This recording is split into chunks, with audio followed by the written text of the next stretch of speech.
अस्सलाम वालेकुम मुअज़्ज़ज़ नाज़रीन, क्यों नज़ देख रहे हैं आप अपने मेज़बान इरशाद अहमद का खुलूस बरा सलाम कबूल करें। नाज़रीन, जो मेरे बगल में ये शख्सियत बैठे हैं ये किसी भी तारीफ़ के मोहताज नहीं हैं। दिग्गज खिलाड़ी हैं फुटबॉल में, कश्मीर के माने जाने जो हैं फुटबॉलर हैं यानी स्पोर्ट्समैन हैं महराजुद्दीन वडू साहब। खैर मकदम है आपका सर क्यों में। Thank you so much sir, ये बताइए कि आपने कैसे शुरुआत की। पर्सनल क्वेश्चन मेरा रहेगा पहला ही कि आपने कैसे शुरुआत की फुटबॉल की, आपका रुझान कैसे बढ़ा फुटबॉल की तरफ, और क्या कठिनाई क्या जो है परेशानी आपको झेलनी पड़ी जब आपने फुटबॉल ज्वाइन किया। फैमिली की तरफ से क्या सपोर्ट मिला आपको सर?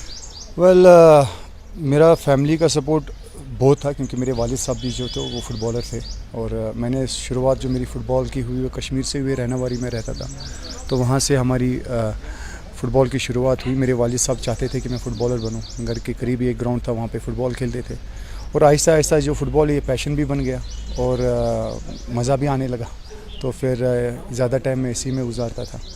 तो अल्हम्दुलिल्लाह फिर आहिस्ता आहिस्ता क्लब्स में भी मैंने खेला, और उसके बाद एक ऐसा वक्त आया जहाँ पे मुझे बाहर से ऑफ़र आया क्लब का। तो किस एज से आपने स्टार्ट किया फुटबॉल खेलना? फ़ुटबॉल तो मैं बहुत कम एज से ही स्टार्ट किया हूँ, क्योंकि मेरे वालिद साहब जिस तरीके से मैंने आपको बताया कि फ़ुटबॉल प्लेयर थे और घर में एक फ़ुटबॉल का माहौल ही रहता था। एक बॉल रहती थी घर में जिसको हम हमेशा लात मारते थे या बगल में खेलते थे कहीं पे। तो तकरीबन 4-5 साल की एज थी तब मैं फ़ुटबॉल स्टार्ट हो गया। लेकिन प्रोफेशनल करियर मेरा 2021 में स्टार्ट हुआ, जहाँ पे मेरा पहला football club, professional club Hindustan aeronautics limited Bangalore, वहाँ से मैंने प्रोफेशनली खेला। लेकिन यहाँ पे मैंने क्लब्स में खेला। मेरा सबसे पहला क्लब यहाँ पे इकबाल स्पोर्ट्स श्रीनगर, जो एसपी कॉलेज में प्रैक्टिस आज भी कराते हैं, तो वो मेरा पहला क्लब रहा है। ठीक है सर, ये बताइए कि और लोगों का रुझान कैसा लग रहा है, नौजवान का रुझान कैसा लग रहा है, और क्या पोटेंशियल है हमारे कश्मीर के नौजवानों में? अगर आप नहीं, पोटेंशियल तो बहुत है हमारे पास। हमारे कई खिलाड़ी अभी नेशनल टीम के लिए खेल रहे हैं, और कई खिलाड़ी हमारे ISL में खेल रहे हैं, कई खिलाड़ी आई लीग में खेल रहे हैं, और बहुत सारी चीज़ें यहाँ पे डेवलप हो रही है in terms of sports. Football के हवाले से अगर हम बात करेंगे, स्पोर्ट्स काउंसिल फुटबॉल एकेडमी अच्छा काम कर रही है। रियल कश्मीर हमारी बहुत अच्छी टीम जो आई लीग में हमारी नुमाइंदगी कर रही है, तो काफ़ी अच्छा हो रहा है स्पोर्ट्स के लिए।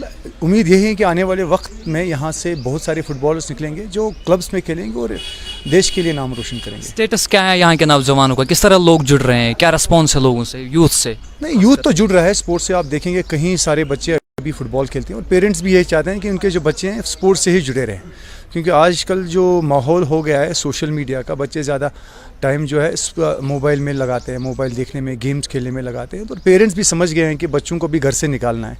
आप देखेंगे कि हमारा यहाँ पे TRC में और रग्बी फील्ड यहाँ पे SRTC ग्राउंड में अगर आप फ्राइडे और सैटरडे को आएंगे, काफ़ी ज़्यादा बच्चे आते हैं वहाँ पे। बच्चों के साथ पेरेंट्स भी आते हैं कि उनका जो ये है कि इंटरेस्ट फुटबॉल में इतना है कि चाहते हैं कि वो बच्चे खेल कूद में ही रहें। तो काफ़ी अच्छी मतलब साइन है फुटबॉल के लिए, ओवरऑल स्पोर्ट्स के लिए।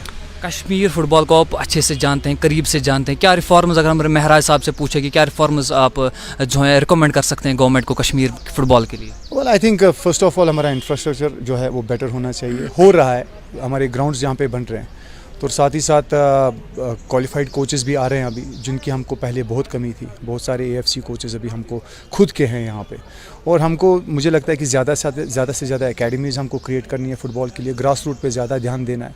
तो उस हिसाब से हमको मुझे लगता है कि अपनी पेस बढ़ानी चाहिए अभी। यूथ से क्या मैसेज रहेगी आपकी यूथ के लिए, कश्मीर यूथ के लिए? यूथ के लिए यही है कि खेल कूद में जुड़े रहें।